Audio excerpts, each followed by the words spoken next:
Novel lagu multimedia terinspirasi dari lagu ciptaan saya, Abdul Hadi Ansari.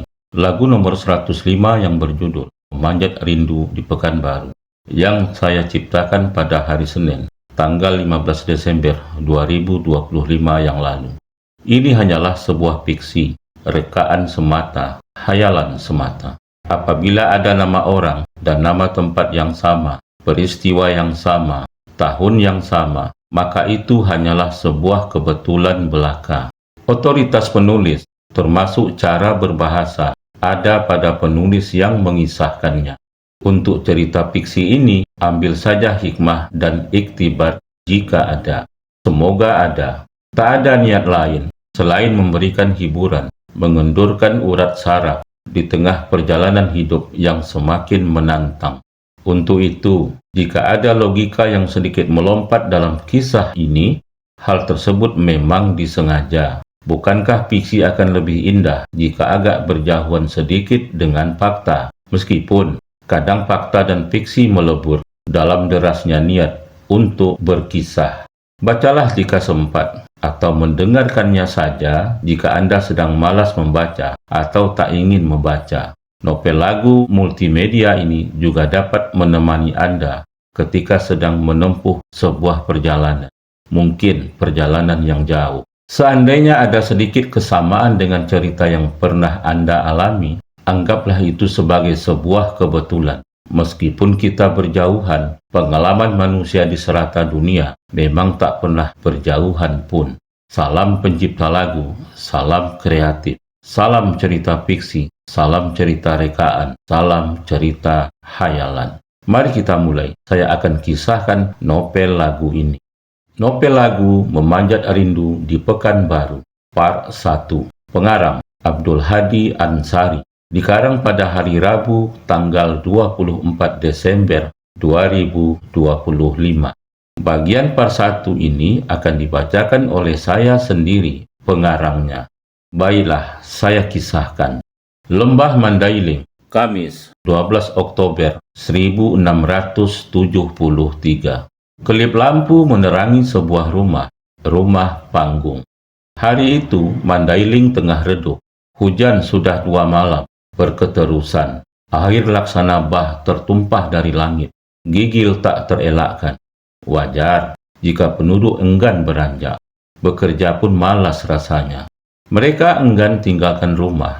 Rasanya lebih nyaman berkawan dengan selimut daripada dengan manusia. Dari kejauhan, terlihat 2 orang, saling pandang dan duduk berdekatan. Suara seseorang terdengar begitu berat dan berwibawa. Sepertinya ia tengah serius dengan pikirannya, atau paling tidak keinginannya. Terjadi dialog. Adnan, coba kau dengar baik-baik. Yang dipanggil Adnan menatap lekat lelaki yang berselimut. Iya Kahanggi, cakaplah, ku dengarkan. Sekarang kondisinya sudah begini. Tak usah kau bersedih, yang perlu adalah. Suara lelaki itu tertahan sejenak. Ya, yang masih boleh kita buat adalah apa yang kita sanggup. Tak boleh kita, maksudku keluarga besar kita menyerah. Tak ada istilah menyerah dalam keluarga kita. Kita keluarga terpandang. Kita harapan banyak orang, Adnan. Darah bangsawan yang mengalir di tubuh kita sudah bergenerasi, Adnan. Itu yang membuat keluarga ini tak boleh cengeng, tak boleh lembek, Adnan. Semua itu yang membuat kita tegar, Adnan. Kita ini pejuang, Adnan. Jikapun kalah, tak ada kata menyerah. Kalah pun bagiku itu hanya sementara, hanya masalah waktu. Lelaki yang dari tadi berbicara menghentikan cakapnya. Ia kucek mata kirinya, ada yang mengganggu matanya. Terasa gatal, tangannya perlahan mengucek mata itu.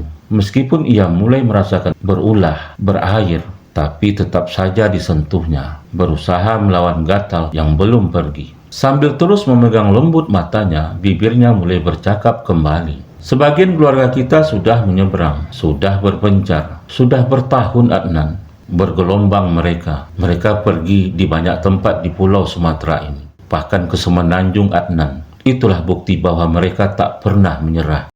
Iya Kahanggi, tak banyak lagi keluarga inti kita di sini, di lembah Mandailing ini. Sebagian sudah berpencar di Pulau Sumatera.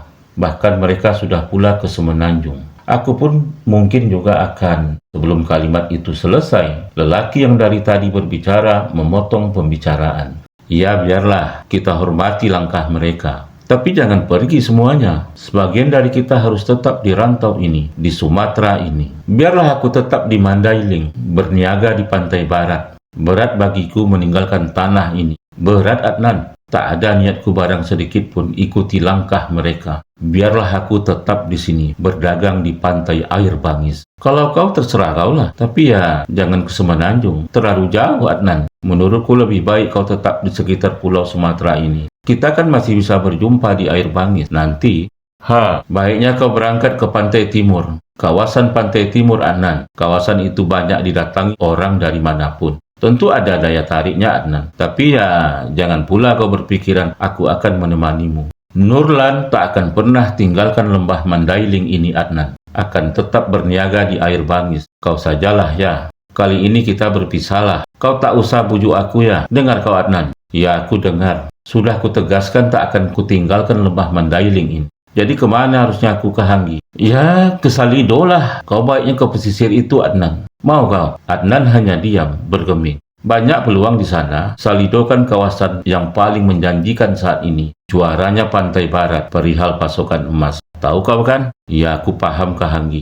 Adnan menguap, dingin memerangkap hasratnya untuk tetap berbual dengan Nurlan, ke Hangginya. Nurlan pun sepertinya juga sudah mengantuk. Matanya yang tadi diusap-usap sepertinya ingin meminta jatah beristirahat. Tak bisa ditunda. Itu sudah diduga oleh Adnan. Sekarang matikan lampu togoknya. Tidurlah. Barang 2 atau 3 hari lagi kau sudah boleh ke Salido. Persiapkan dirimu. Nanti pas berangkat ku beri kau pusaka kita, emas kita. Ya, sebagian tentunya. Adnan paham bahwa emas pusaka itu bukan untuk dipakai, tapi berjaga-jaga saja. Baru boleh dijual ketika keadaan sudah parah, tak lagi dapat diakali. Itu sudah menjadi pengetahuannya sejak kecil, sejak masih senang bermain di sungai sama Nurlan. Sambil menguap dan memegang keningnya, Adnan memandang lekat pada Nurlan, sepupu yang paling disayanginya, dihormatinya, sebab tindak tanduk dan perkataan Nurlan sejalan, tak pernah mengecewakannya. Makanya dalam hati ia berjanji untuk tak pernah mengecewakan Nurlan. Soal Nurlan menyuruhnya ke Salido, terus terang ia tak tahu maksudnya. Tapi jika Nurlan sudah menyuruh sesuatu, pasti ada sebab musababnya. Pasti sudah didahului oleh sebuah peristiwa yang dialami oleh Nurlan. Kuulangi ya Adnan, kau jadikan emas pusaka itu sebagai bekal, berjaga-jaga jika keadaan memburuk. Bersedia kau? Ia bersedia Kahanggi. Jangan kau melenceng dari semuanya, segala yang telah kukatakan. Iya Kahanggi. Semua arahan Kahanggi akan kulaksanakan baik-baik. Adnan menjawab dengan tegas. Sambil tersenyum, Nurlan merapatkan selimutnya. Ia jangkau lampu togok yang tergantung, langsung dimatikan tanpa aba-aba.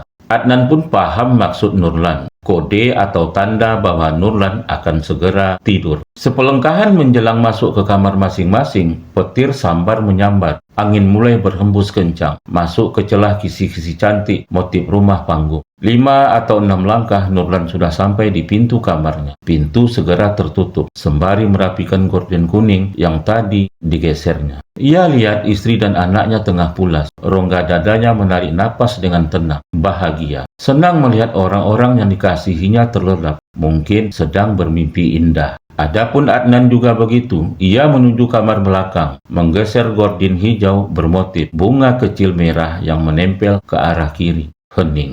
Kemudian, waktu pun berputar. Dalam kurun masa 337 tahun setelah perbincangan malam itu antara Nurlan dan Adnan, Nun di sebuah titik di Jalan Raya Bangkinang, Pekanbaru. Sebuah sepeda motor tengah bergerak dari sebuah titik di Bangkinang. 2 orang yang tengah berboncengan dari Bangkinang itu menuju Pekanbaru. Gigil malam tak dihiraukan oleh si lelaki yang nampaknya tengah membonceng seorang perempuan. Dingin malam itu tak terlalu dirasakan oleh si perempuan.